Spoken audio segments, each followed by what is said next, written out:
So picture this, you close a $50,000 deal and you're on top of the world. But 3 weeks in, the client hasn't heard from you.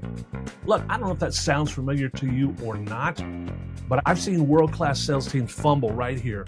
That early silence, it kills trust, it kills renewals. Hey, I'm Frank Gustafson. Welcome to the Sales Performance Insights podcast. Today, we're here to unpack how you win the first 90 days. You cement that trust, you lock in those referrals and those renewals way early before you even think about closing your next deal. So ready? Let's dive in. Let's start with kind of that mindset, that trust mindset. Hey, here's the uncomfortable truth. Closing the sale is the starting line. It's not the finish line. If you treat a signed contract like a paycheck, then you're going to pay for that in customer churn. Clients expect way more than that. They want you to become part of their team. They want you to care about their success as much as you care about your commission. Think about your own experience. When have you felt truly supported by a vendor? Was it some slick slide deck, or was it a rapid fix when they deployed and something went sideways? Look, trust isn't built on promises. It grows from action and empathy. So let's shift our mindset from sell and move on to sell and serve. Onboarding with empathy is pillar number one. I'm going to share with you 3 pillars. And the first one is onboarding with empathy. And I'm not going to sugarcoat this. This is where most teams go wrong. They blast through a 30 slide deck. They fire off some credentials, they close, and they vanish. Instead, consider this. You're at the start line. You've got a new mentality around that. Start with questions that show you care. Maybe it's something like, hey, look, in the next 90 days, what would make you say that working with us was the best decision you ever made? And then listen actively. Jot down their language. What did they say? And then go out and craft a 90-day success roadmap, week by week, timelines with clear milestones, deliverables, and who owns those deliverables. Share that with your client as a one-pager. They love visibility. Next, assign a single point of contact. No more, hey, your ticket is in the queue. Ugh, I hate hearing that. Look, one person owns every detail, from pipeline questions to technical hiccups, anything. One person owns it.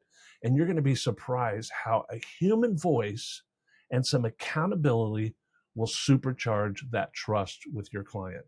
Pillar 2 is all about early wins and communication. Your credibility will skyrocket when you solve pain points fast. Within a week or two, identify a super quick win. It doesn't have to be anything huge. It could be cleaning up an errant data feed. It could be, I don't know, automating a tedious report or tweaking their onboarding email.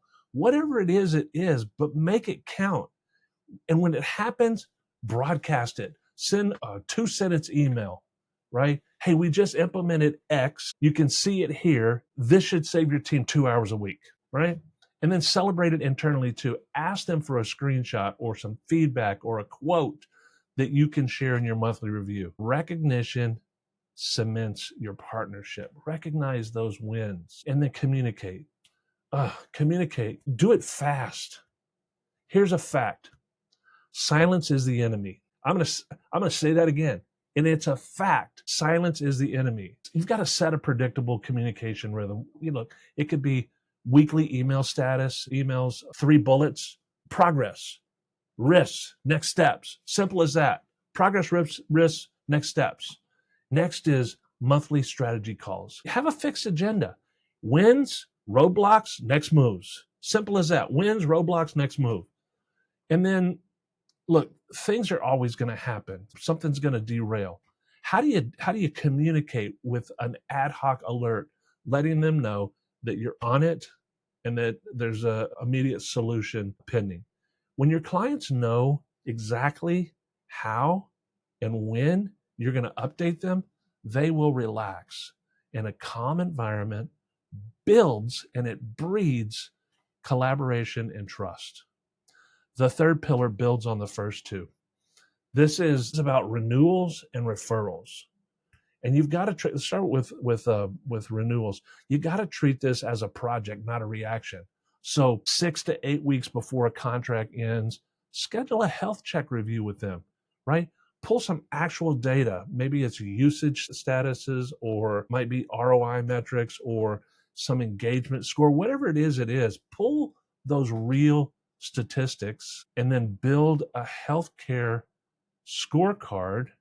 Maybe it's a dashboard, something that they can glance at any time. Maybe it might look like this. Hey, look, in review, here's what we delivered, XYZ. Here's a gap we closed. Here's a roadmap for the next quarter. Position your renewal and ask for the next chapter. Maybe you say, hey, let's lock in another year so that we can tackle those priorities. And if you followed pillar 1 and 2, this really just feels like natural progression of things. So that covers renewals. Let's talk about referrals. Your happiest clients are walking gold mines, right? The sweet spot here is that you've got to ask. So when do you ask? Well, right after a big win. Maybe in a quarterly review, you hear something like, hey, we're really thrilled with what we were able to achieve on Project X. How do you answer that? Thanks, appreciate it. Well, yeah, thanks, appreciate it. Hey, I'm wondering, would you be open to introducing me to a colleague that is facing an issue similar to that? I'd be happy to draft a quick email for you to tweak. By giving them that template, you remove the biggest barrier. And their biggest barrier is, I don't know what to say. So if you can do that, many clients will just say, yeah, absolutely. That's effortless. And they'll do that for you. So let's kind of land the plane here and recap what it looks like for winning those first 90 days. And look, this is not magic. This is discipline. Number 1, on board with empathy and empathy and clarity. Number 2, deliver early measurable wins. Doesn't matter how big, how small, early measurable wins. Number 3, communicate before they ask. Number 4, renewals, treat those as a strategic project. Number 4 is referrals. Make those dead easy. Your 90-day challenge.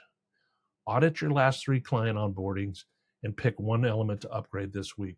Maybe it's kickoff with empathy. Maybe it's quick win deliverable, or maybe it's predictable update cadences. Implement that and then track your renewal and referral uptick for the next quarter. That's it. Hey, thanks for joining me here on the Sales Performance Insight Podcast. If you found value, drop us a review, share this with your network, connect with us on LinkedIn, and hey, subscribe to the newsletter if you haven't already.